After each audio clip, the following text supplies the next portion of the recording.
No niin, Pellervokadulla kolmiossa ja keittiön seinää. Maalataan, tässä on pohjalla tuntolaava.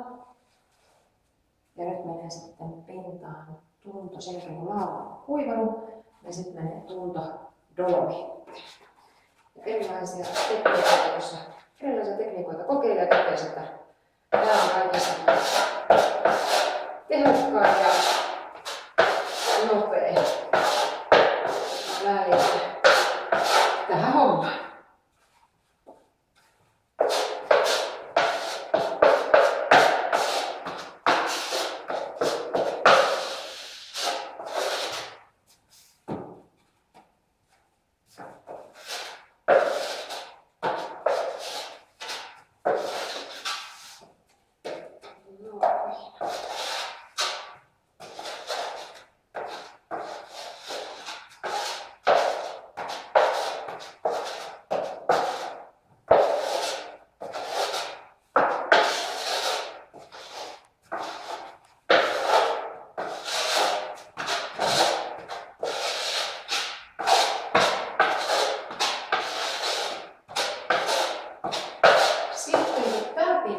Valmis.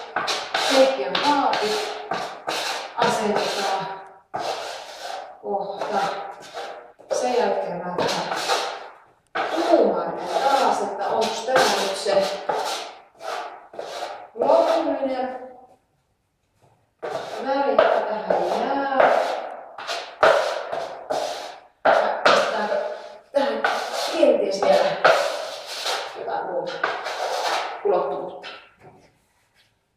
Siinä on 2 kertaa pohjamaalaus. Tietysti ensin pohjan tasoitukset tarvittavat. Sieltä on pistorasia vanhaa otettu ja täytetty ja jotain paklattu. Juu.